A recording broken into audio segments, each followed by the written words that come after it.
A 7-year-old male patient, Lucas, is brought by the paramedics to the emergency unit. He is unresponsive, intubated, and with resuscitation in progress. What happened to this young patient? Hi, you are watching ED Files, and I am Dr. Thabo Mafa. On the day of the incident, Lucas was left home with his caregiver while his parents went to Cape Town for a conference.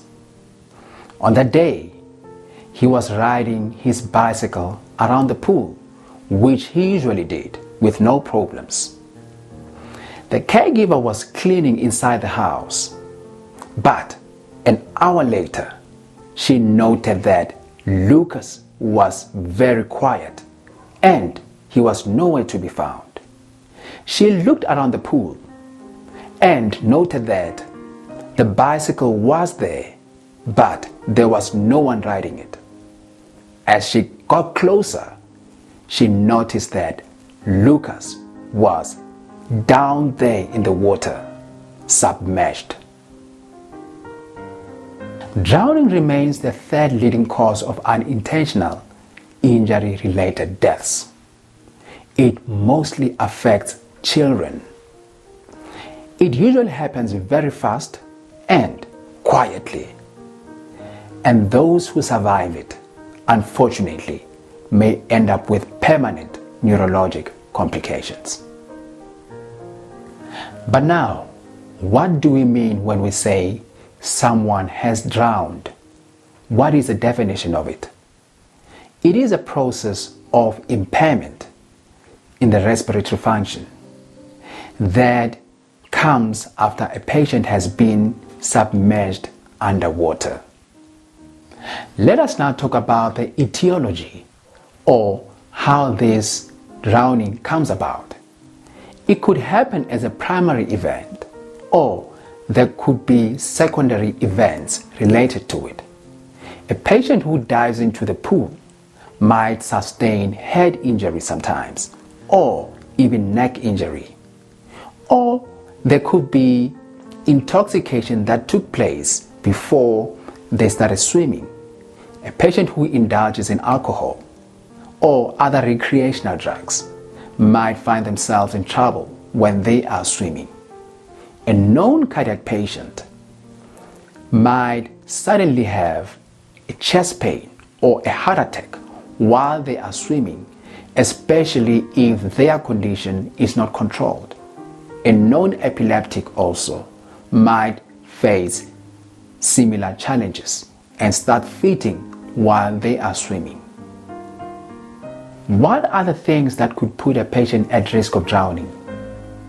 Let us discuss this according to age. In infants, if they are not being monitored, they can easily drown in a bathtub, or sometimes a bucket filled with water. Around the ages of 1 to 5, these patients may drown in the residential pools, especially if there's no fence around them or the gates are left open.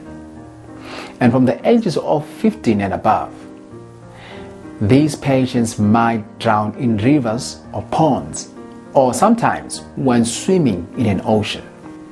What is the pathophysiology, or the events that take place when someone is drowning? The main contributing factors to death or disability is acidosis, that is formation of acid in the bloodstream, or it could be from hypoxemia, that is low oxygen levels in your blood. Initially, when a patient starts drowning, there would be a laryngospasm to try and close the airway. This happens because there is water entering into the nasopharynx and also the oropharynx. But as this laryngospasm continues, the oxygen levels start dropping because the patient is not breathing. As that continues further, the laryngospasm gets released and the patient starts gasping and also hyperventilating. That's when most of the water gets into the airway and the lungs. And that would lead us to what we call wet drowning and dry drowning. What is dry drowning? A patient who's got a laryngospasm that takes relatively long to be released, and they are being saved from the water earlier.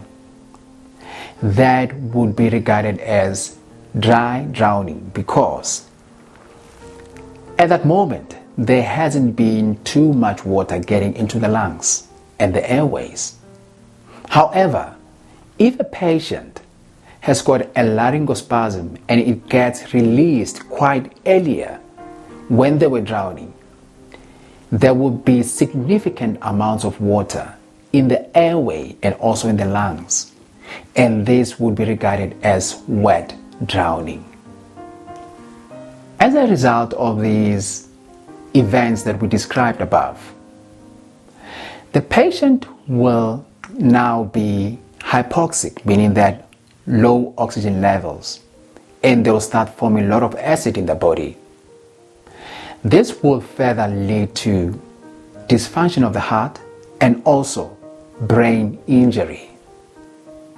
It takes about 3 mL per kg of fluid to really tamper with the gas exchange in the lungs. For instance, let us say Lucas, a 7-year-old, weighs about 20 kilograms. So that would mean that 3 mL per kg to him would be 60 mL of water getting into the lungs and tampering with gas exchange.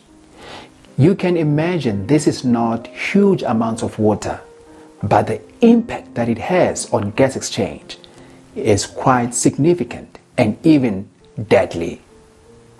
On the airway, the patient would start having bronchospasm, meaning that there would be spasm of the airways that would hinder gas exchange. And the patient might also have brain injury. In about 2 minutes, a patient who is submerged in water, they can lose consciousness. In about 4 to 6 minutes, a child can have permanent brain injury and they can die from that. How do we then classify drowning according to water temperature? Mainly there are 2 categories. However, in my case, I find it even more interesting if I put a 3rd category. The first category is warm water drowning, meaning that the temperature is 20 degrees Celsius and above. There's also cold water drowning, and this means the temperature is less than 20 degrees Celsius. The third one that I would put on the list is what I would call ice cold water drowning, and some literature would suggest that this means the temperature is less than 5 degrees Celsius. What is the significance of temperature when looking at drowning? Now, the important part of it is that in a patient who drowns in warm water, the survival time is usually shorter, ironically. The reason is that whenever the patient drowns or is submerged under warm water, their body metabolism stays the same. It's not being slowed down. And because at that point, they need more oxygen to survive, they end up being hypoxemic very quickly. And they can have brain damage much quicker and even cardiac effects quicker. And this can easily lead to death quicker than a patient who drowns in cold water. A patient who drowns in cold water less than 20 degrees Celsius does not necessarily have excellent chances of survival. A few things can start happening as they are being submerged underwater. They can have a gasping reflex. They can start breathing rapidly and a fast heart rate. And also, they can easily lose heat to water, that is hypothermia. As compared to a patient who gets submerged under ice cold water, that is about less than 5 degrees Celsius.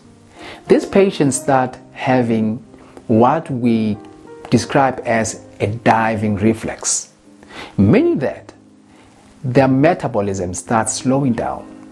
The oxygen demands in the body gets reduced and the heart rate gets even slower. However, the main determinant of survival in all these cases is the duration of submersion underwater. In the case of Lucas, he was brought to the emergency unit, unresponsive, intubated, and also with resuscitation in progress. But what are other symptoms a patient can present with when they have drowned? Some patients would have shortness of breath, or there could be wheezing from the chest.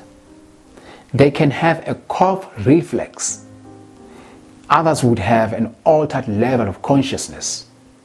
And if they have ingested a lot of water in the stomach, they can start throwing up, that is vomiting. There are a few more things you'd like to know about a patient who has drowned as a clinician or even as a bystander.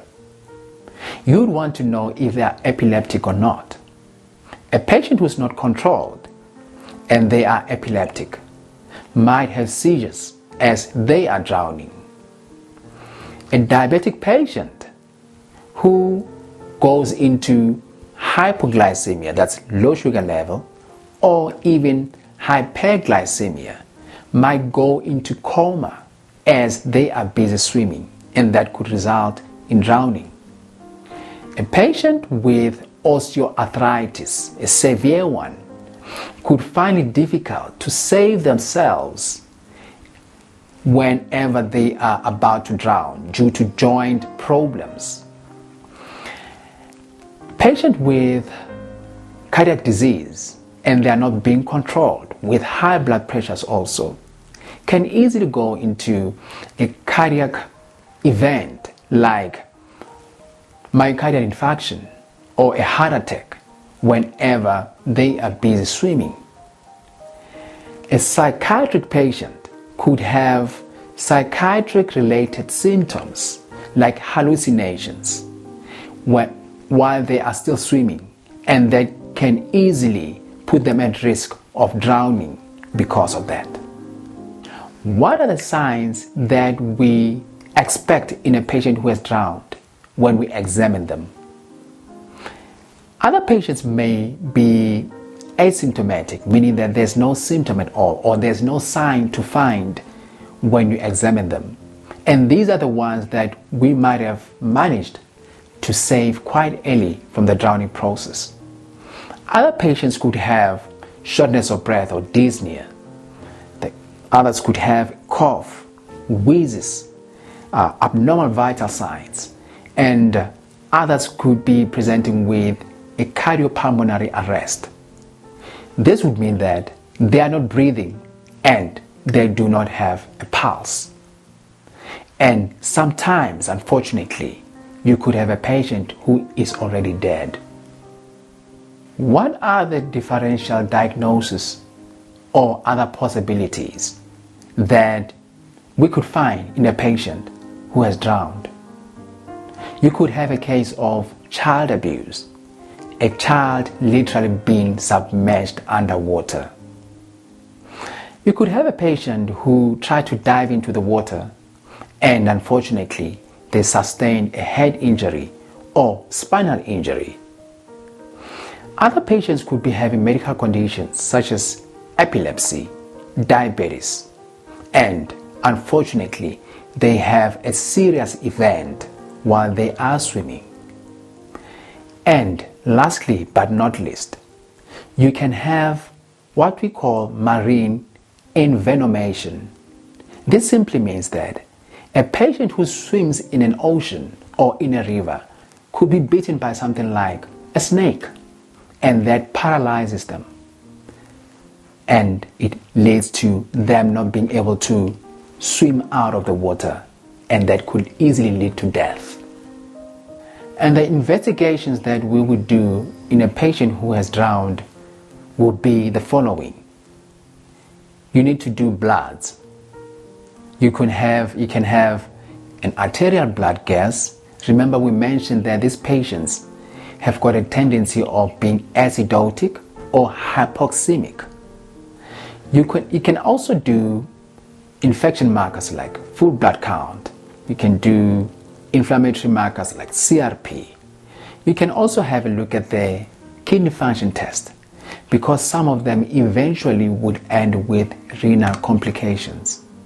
You should also do liver function tests. Do an ECG to look at the rhythm of the heart or any evidence of ischemia to the heart or a heart attack. Do a chest x-ray to exclude a foreign body that's lodged in the airway or also in the lung tissue. It's possible. You can also have a look at the signs of pulmonary congestion or pulmonary edema on the x-ray. In a patient whom we suspect that they could have had a head injury or a neck injury, you can have a CT scan done to exclude those pathologies. Now that you've done all those investigations, you've taken history, and fortunately, let's hope that you might have stabilized your patient. What next? How do you treat this patient? You need to make sure that you give them supplemental oxygen. These patients are more likely to be hypoxemic. Treat the acidosis that you'd see on your blood gas. In an unconscious patient, you need to make sure that you keep them hypothermic at about 32 to 34 degrees Celsius for about 12 to 24 hours. That protects the brain. And if a patient has had a seizure, make sure that you treat that. A cardiac patient who has had a heart attack, make sure that you refer them to the cardiologist to treat the main cause of the heart attack. What are the possible outcomes, or what could be the complications in a patient who has drowned?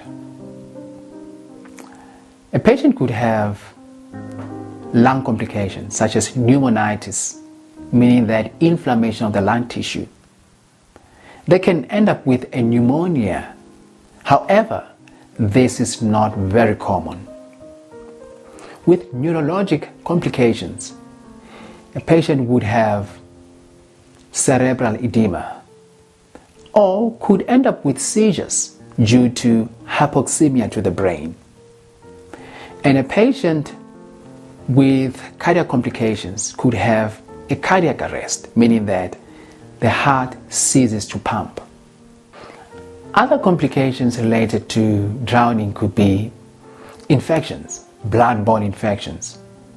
And in a case of a bug named Pseudolischiria boydii, a patient could take about 30 days before they start having symptoms.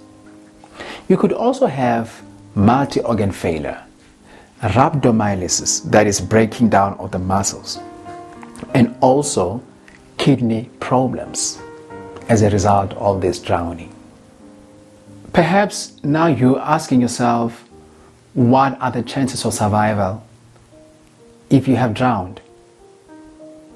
And these are the main determinants. A patient who's been submerged in water for too long, unfortunately, they don't stand a very good chance of survival. They would have a poor prognosis. Another patient who comes into the unit, they are being unconscious, intubated, and with CPR in progress, unfortunately, they also don't stand a good chance of surviving. Not always, but most of the time. A patient whom we managed to save quite earlier from the scene, and they arrived to the emergency unit quite earlier, or they were resuscitated on scene quite earlier, they may stand a better chance of surviving. What is it that we can do to prevent drowning? Or if it happens, what are the steps we can take to help a patient survive it? We need to be CPR trained as clinicians, caregivers, and bystanders. We need to have a fence around the pool, and the gates that go into the pool need to be locked at all times whenever it's not in use. We need to have flotation devices. We need to avoid alcohol and other recreational drugs when we go into swimming. Lastly, but not least, we need to monitor kids whenever they are around bathtubs and also pools to make sure that they don't go in there unnoticed. You could now be asking yourself, what was the outcome? What happened to Lucas, a 7-year-old patient who was riding his bicycle around the pool? He was found submerged underwater, and this was for an unknown period of time. However, we do suspect that this could have been for a very, very long time. Considering that hypoxic brain damage can happen around about 4 to 6 minutes, and it can be irreversible and also can lead to death. In the case of Lucas, due to the factors that we mentioned above, unknown duration and possible hypoxic brain damage, it is unfortunate that he demised. He did not make it even after resuscitation. And in conclusion, being able to identify and eliminate factors that can easily lead to drowning could save a patient's life. Together with that, having skills such as CPR and also being able to swim can add to the value of saving a patient's life. And thank you very much for watching.